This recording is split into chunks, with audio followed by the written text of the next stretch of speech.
And now, we've officially come across the game changer for all of animation going forward. Who Framed Roger Rabbit? Released in 1988 and was produced by the man, the myth, and the legend, Steven Spielberg, and had the animation director be Richard Williams. Which, getting this right out of my system, is an easy contender for the top 10 for all of Sean's yearly reviews so far. And how could it not be? It is only one of the most revolutionary animated movies of all time, responsible for the Disney Renaissance and the industry's new interest in animation, leading into the Renaissance era of the 90s, even if they did rely a bit much on the musical aspect and the gross-out slapstick trend. And even looking past the fact that this movie was the game changer for the industry, this movie stands well on its own. Enough for Disney themselves to want to make a Roger Rabbit series themselves, but they couldn't get the rights to Roger Rabbit themselves, so they ended up having to settle for Bonkers, which we all know turned out so great. But that'll be a Sean's Network Reviews episode for another day.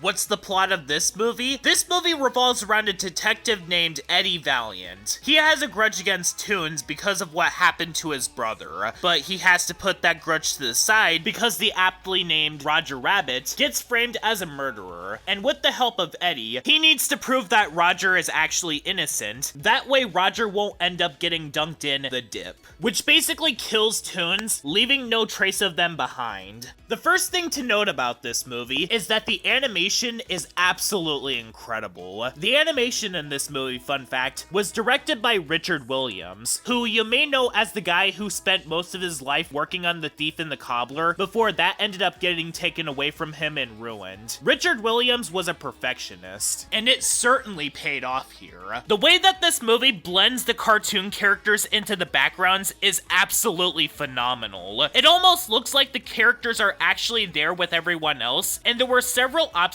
that they had to jump through in order to get everything right, which could have ended up resulting in it looking incredibly obvious. Like the sequences where Roger Rabbit ends up trying to hide in Eddie's shirt, or when Eddie hides Roger Rabbit in a kitchen sink. And in any other live-action slash animation hybrid movie, the sequences where Eddie goes into Toontown might have ended up looking insanely obvious because of the green screen and trying to impose him in these backgrounds, like what happened in the ending of a movie like Rockadoodle, but they thankfully managed to integrate him into the backgrounds of the cartoon world very nicely, that it makes it feel like he's actually in that world. And all while this movie incorporates the stellar animation, it also has an engaging story to go along with it. Despite the fact that this movie is rated PG, this movie is able to get away with a lot of adult jokes and moments that get particularly dark, and in all honesty, it makes this movie more mature than most adult cartoons nowadays, in that they don't just have crass and vulgar humor, as well as having something shocking happening just because it's an adult cartoon. In fact, having this kind of stuff happen actually makes them more immature as a result, because they expect you to laugh at these moments when they happen, inherently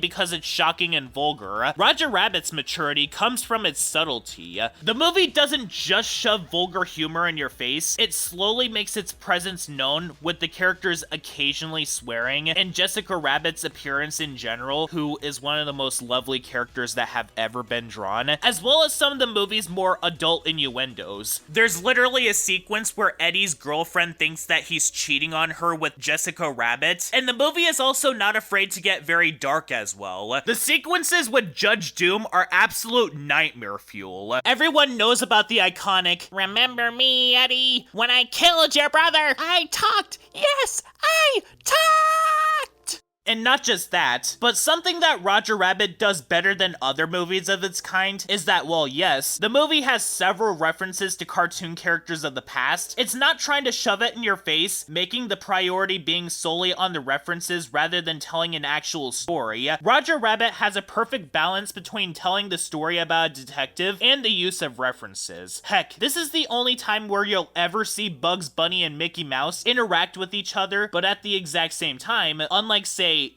Space Jam 2: A New Legacy or the Chip and Dale movie from 2022, where they did it so much that it makes it to where it felt like it was being prioritized over the story. The movie's use of classic cartoon characters is used to enhance the story, not replace it. The scene where Eddie had to go into Toontown in order to find Jessica served a purpose to the story, in that he's under the impression that she kidnapped Roger Rabbit. Heck, in the climax of this movie, it only involves Eddie, Judge Doom, Roger, and Jessica Rabbit, while none of the other cartoon characters can be seen at all. All of them only appear near the end of the movie to see what happened to Judge Doom, and that's about it.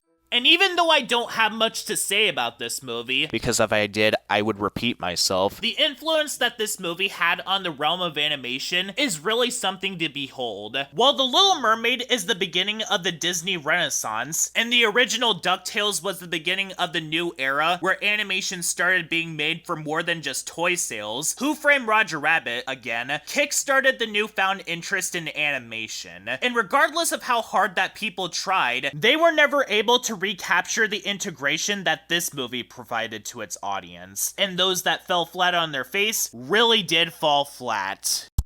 Coming up next, it's the